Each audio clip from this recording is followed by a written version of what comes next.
Mindful that we are in COVID protocol. There are a lot of people up here, and we are aware of that. But we will have an opportunity for everyone here, for the most part, will be speaking. Therefore, I will provide that list of names at the end. And it's good to see everyone. Is everyone rolling? Everyone got speed? All right, thank you. And we're going to toss to Lieutenant Woolfolk. All right, good morning. My name is Ralph Woolfolk. The last name is W-O-O-L. F is in Frank, O-L-K, the homicide commander for the City of Atlanta Police Department. So we are here this morning to provide a significant update pertaining to the 1995 rape and murder of Nacole Smith. We have Nacole Smith's family, who is here with us today, who has been incredibly resilient, persistent, and relentless in working with our detectives in solving what's been a 26-year mystery to this point. Detectives have put forth a substantial amount of work. I think I've spoken previously as to the amount of work that goes into homicide investigations. Just from an evidence perspective, across the nation, about 147 hours goes into just a regular homicide investigative file. So you can imagine in a 26-year investigation as to how that number would be compounded. There are literally boxes and boxes and boxes of data and reports and evidence that has been analyzed as it pertains to this case, and certainly is a testament to the very hard work of some extremely skilled and experienced detectives in the Atlanta Police Department. And you're going to hear from some of them shortly, one of them being Vinny Vasquez, who is still a part of our Atlanta police family as a homicide detective. Vinny has worked hundreds of homicide investigations as the lead detective, and has been a fundamental component to our successes here in the Atlanta Police Department in aiding as a foundation as to how we do work in our business here in the City of Atlanta Police Department. And one of the second that you will hear from is Detective DeMeester, who is on our current cold case team. He is also a very experienced detective within our homicide unit. Detective DeMeester has led and spearheaded hundreds of investigations as it pertains to homicides as well. So this has just been a culmination of extremely skilled and experienced detectives that have put forth some great work in being able to get us to this resolution today. So I'm going to let you hear from him. We're going to start first with one of the first responding officers that was on scene at the time in which this incident occurred. Thanks. Yes, my name is Detective Reginald Boone, and I responded that day to the scene. But more importantly, we have to look at the Atlanta Police Department as a whole. The detectives and the officers, everybody who has touched this case has stuck with it for the full length, the 26 years. I remember coming back out to the scene that night after I got off from work, and I worked with Detective Thomas Townsley, who was the first detective for this case. And we stayed out in the woods digging holes, looking for evidence all of that night. And then he worked the case up until the time he died back in 2017. But all these other detectives, Vince Velasquez, Calhoun, you can name them, have put their heart and souls into this case. And it just goes to show you how committed the Atlanta Police Department is to solving cases. And it's not just a number to us, it's something that we put our hearts and souls into every time we work a case.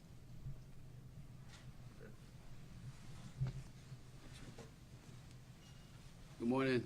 Vince Velasquez, retired Atlanta PD. Homicide. I think what would be helpful is to put these cases in perspective, I think, so everybody understands how this began. So June 7th, 1995, Nacole Smith, 14 years old, is walking to school in the morning with her sister, forgets something, turns around to go back home, takes a cut through the woods, and she's confronted by a man in the woods who brutally assaults her, rapes her, and shoots her 2 times in the face and kills her. So this investigation was massive in 1995. The Atlanta Police Department pulled out all stops. They interviewed hundreds of people. They brought 2 recruit classes out to canvass the neighborhood. And they ended up taking blood samples from at least 50 people. there is a DNA profile that was obtained in 1995. So this case went cold, as some cases do. And we're no stranger to that. So in 2002, I reopened this case on my own.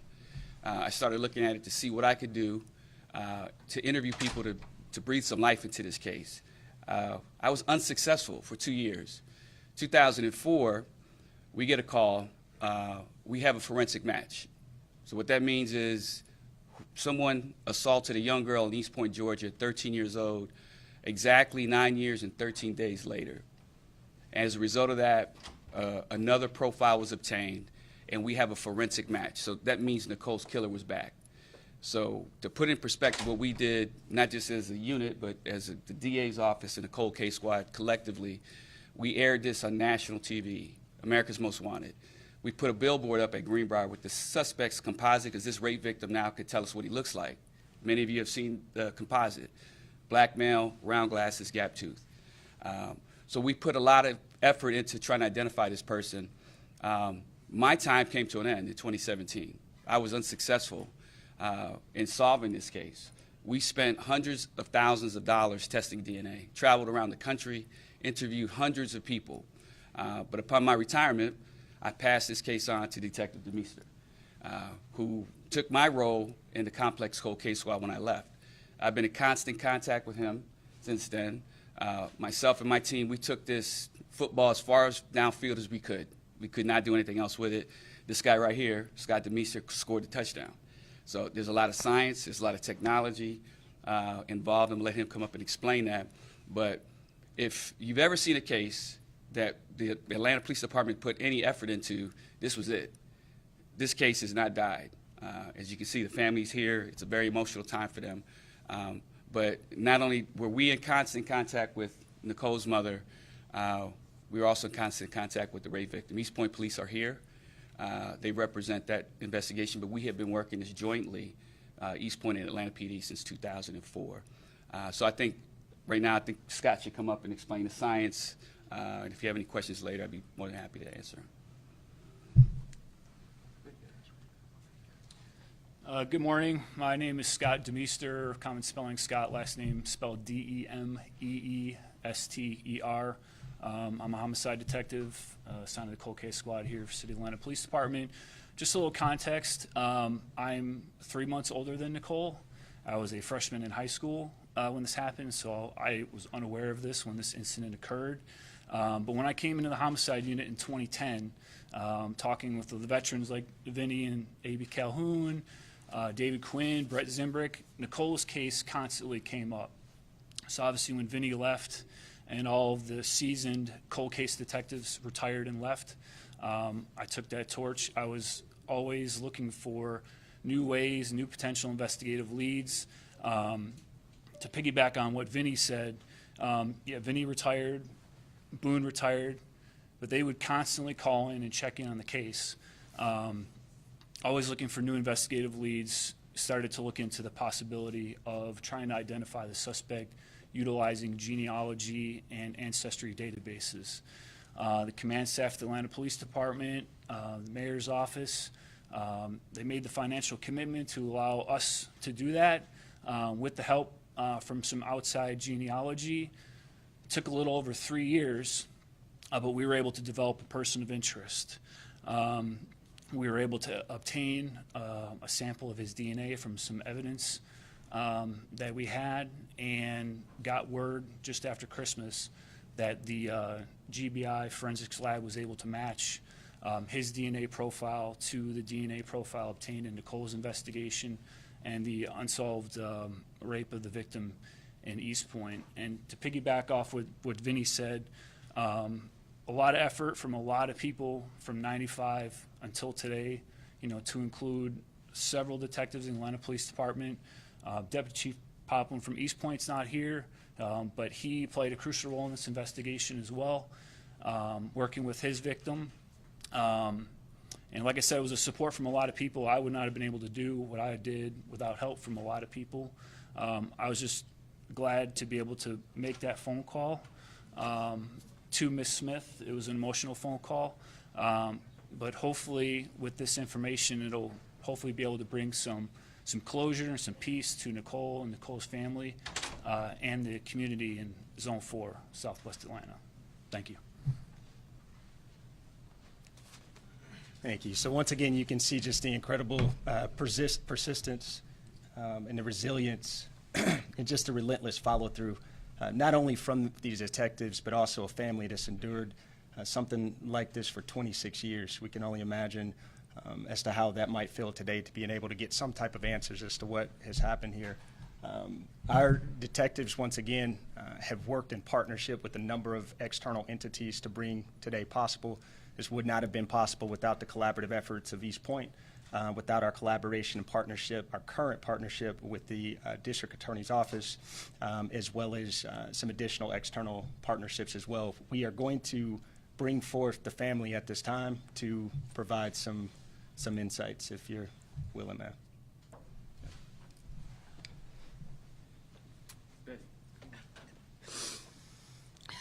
Good morning. And this is a hard one for me.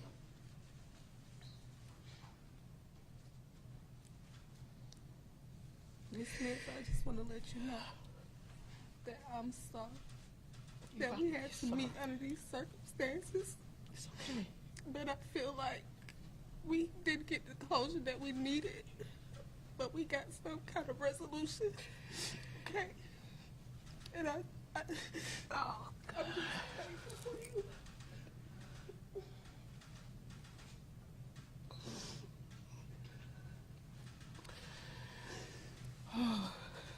Let me say a couple words. So I just want to just put this in perspective. So this is Betty Brown. This is our victim from East Point. They have formed a connection over the years, and she was 13 years old at the time, but as you can see, it's a very emotional time. And, you know, kudos for her for being brave enough to stand up here, express how she feels, and connect with Nacole's mom. I think that's the most important story here. And I think this sends a message to the community that we don't give up. 26 years, it could have been 36, you know. Until I took my last breath, I was going to work this case. So was Demeester, so was Adrian Love, so was East Point, everybody that's here today. So you've probably seen me with her over the years a lot. We have done a lot of stuff together. Obviously not Ms. Brown, because we keep our victims' names private. But she is no stranger to the camera, you know, and I think, you know, she understands how hard we worked, but we did it because of her. I don't know how many times she's called me in the middle of the night, am I lying? and yelled at me. We stopped talking to each other so many times. We became friends again, and now we're like, we call each other brother and sister. But go ahead and just say a few words.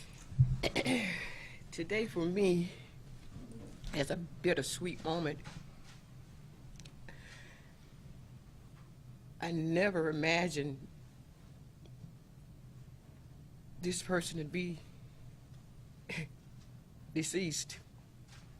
So many unanswered questions that I had for him that I could never answer or get answers. But I would never say it was closure for me, because I'll live with this pain for the rest of my life.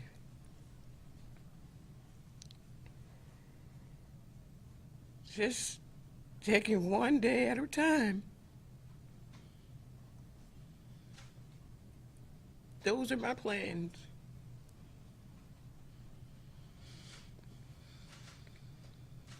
There's much more, nothing much I can say right now. My feelings is just all over the place. I don't know what I'm feeling right now. But I tell you, I'm in so much pain. And it's not a pill could take that pain away. I'm sorry that I didn't get a chance.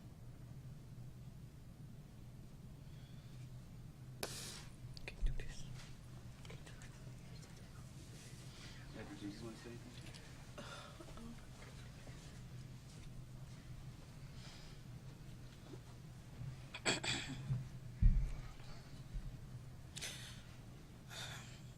I never thought that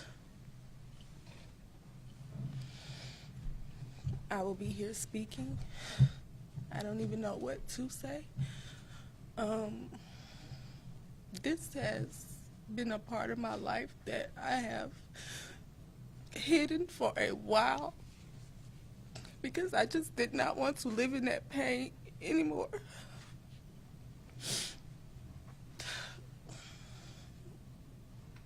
But I'm here. I'm not okay with the situation on how long it took us to get here, but I'm happy that I'm finally here. That he's no longer out there able to do the things to me and Nacole, to others. I'm so conflicted because on one hand, I want to rise above and not let this control me. But on the other hand, I want his family to suffer because he's not here to suffer. I want them to feel the pain that my family has felt for years, knowing that that man that you loved, that you appreciated, that you respected, did something so horrible to me and Nacole. And I want you to live in that. I want you to wear that like I did, like I do every day of my life. I want you to wear that.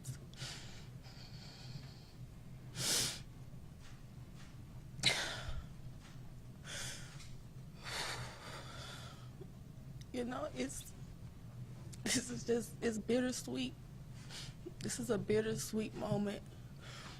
And I'm mad that I didn't get that opportunity to face him, to look him in his eyes and have him look at me and relive and to face me. But I just have to take what I've been given. And I thank you, Detective Velasquez and Detective Papa, for sticking with me all these years and checking on me to make sure that I'm okay. I appreciate you because I needed that. That's it for me.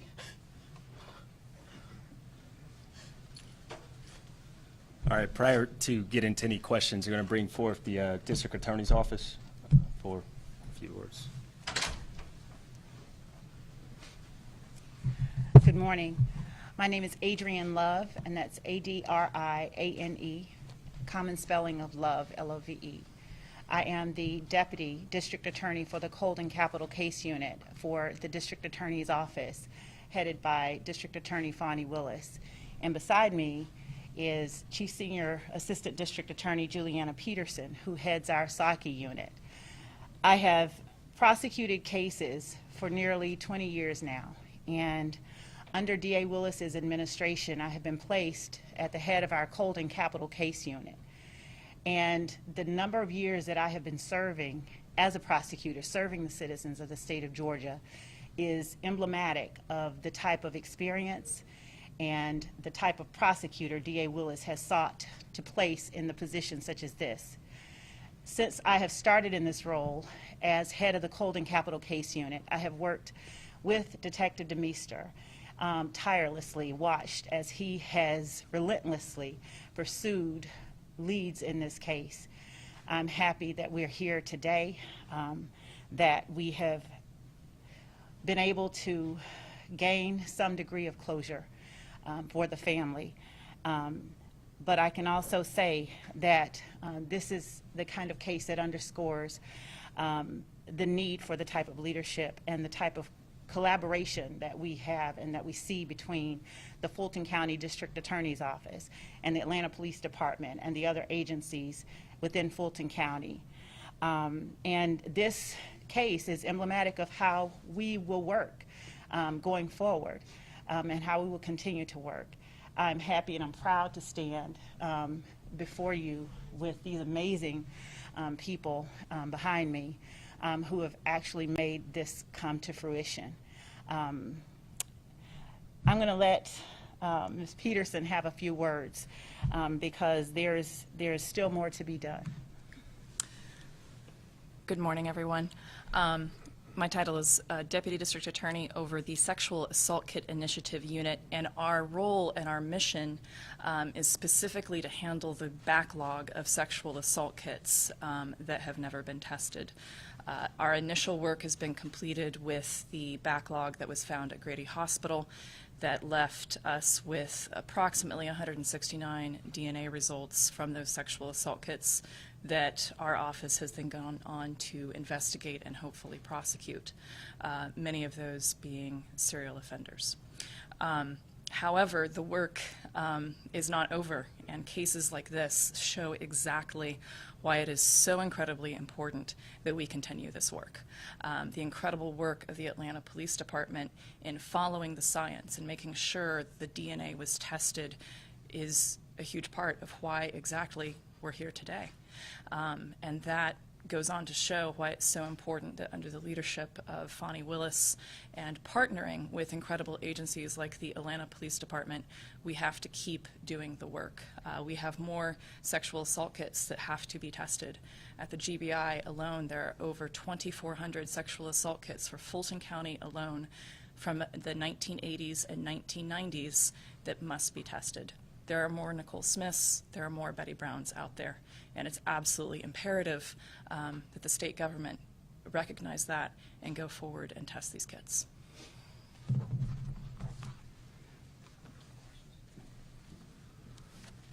All right, we're going to get to questions here momentarily.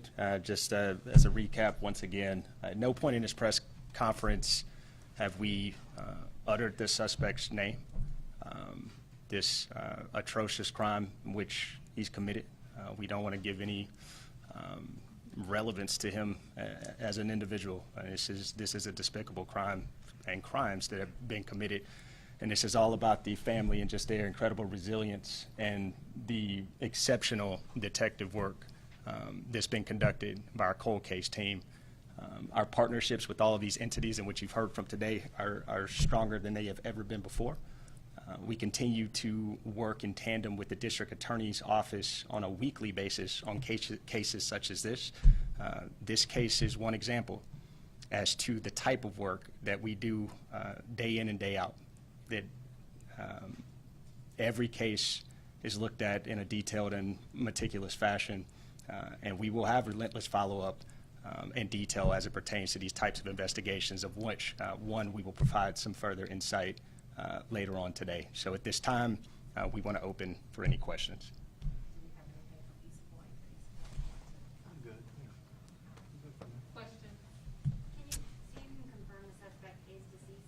We can confirm the suspect is deceased. We can provide context on that. I believe that he passed away on August 29th of 2021 here in Fulton County.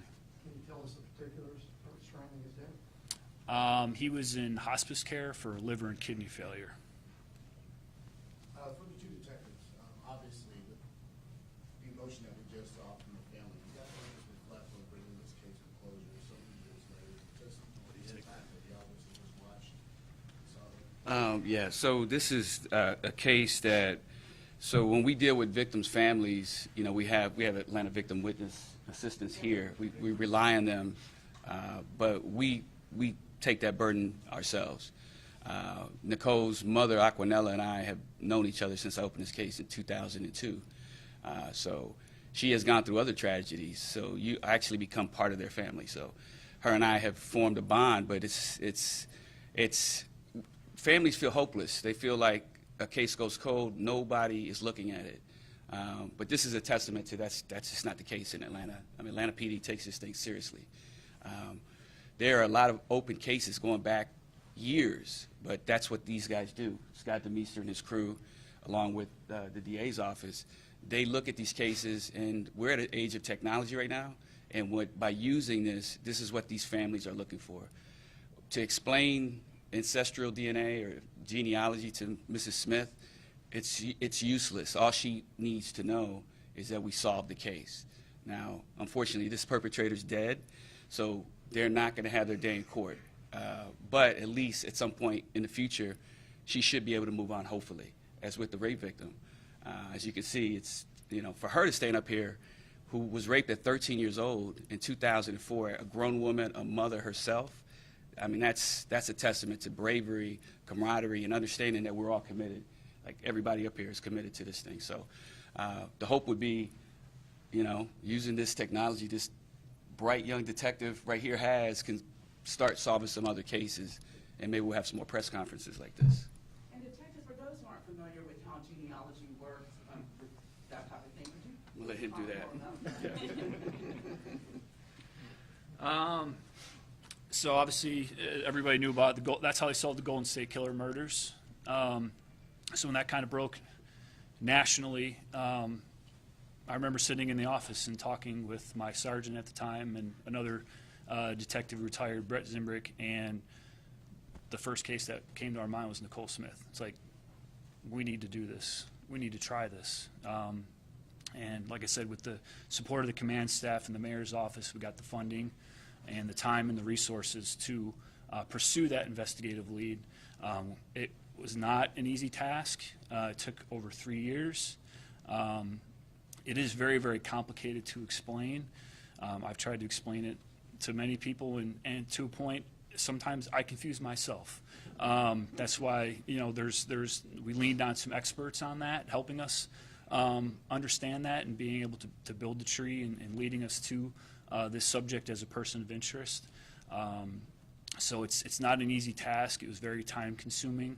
Obviously, we've been very busy the past 2 years, so trying to manage working Nicole's case and also other cases.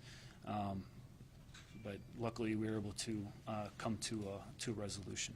Ted, what was it like to make that phone call, though? What was it kind of tell? I was actually on vacation, but I knew I had to make that phone call. It was like 2 days after Christmas, so it was an emotional phone call, especially for her, because her and I had talked plenty of times, and I had the same relationship as Vinny had with her. Some days she loved me, some days she hated me. She felt that we weren't doing enough or wasn't going fast enough, but I always told her and promised her that we were doing everything we could to try to find the suspect, and that it may take weeks, it may take months, it may take years, but that we weren't going to stop. Even if the genealogy route didn't work out, we were still looking for other potential ways to solve the case. So we would have never stopped. I've got 9.5 more years till I retire, so I would still be working on the case today. Do you suspect there could be other victims connected to this perpetrator besides the two we've talked about today? For right now, we don't have any evidence of that, no.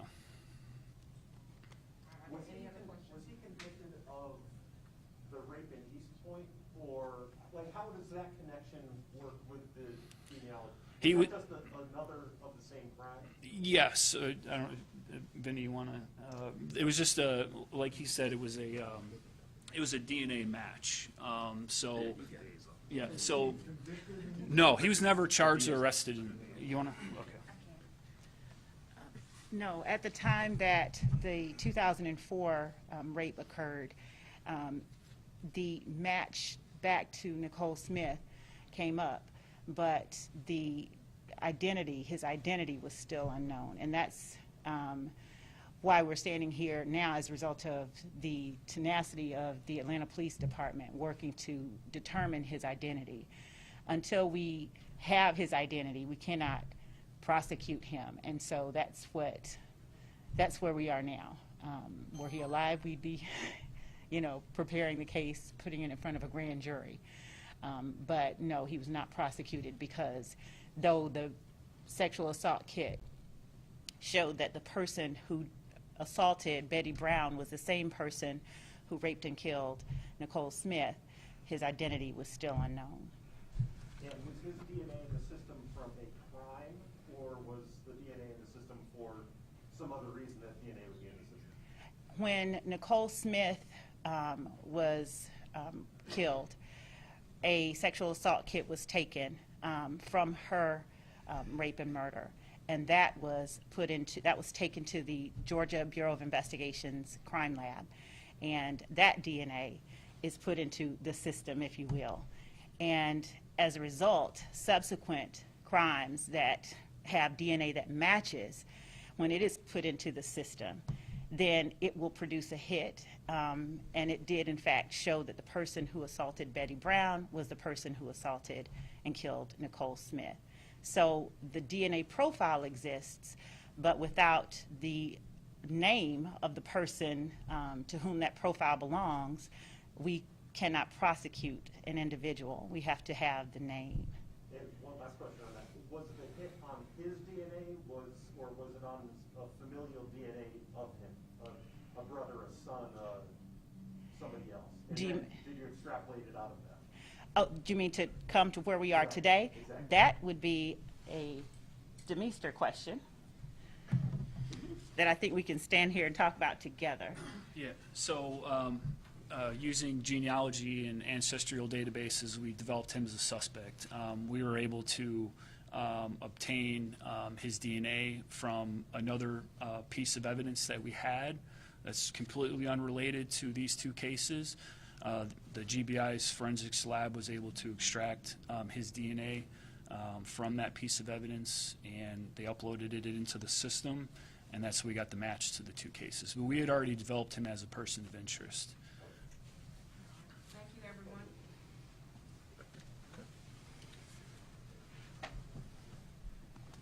All right.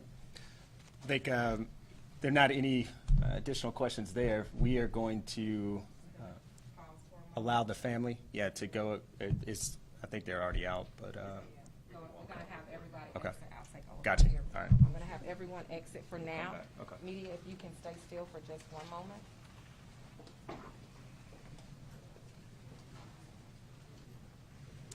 And I'm gonna ask everyone to stop rolling for a minute, if you can. Give us a moment because we're actually going to talk about another case, one that I know that you all will be interested in. So if you can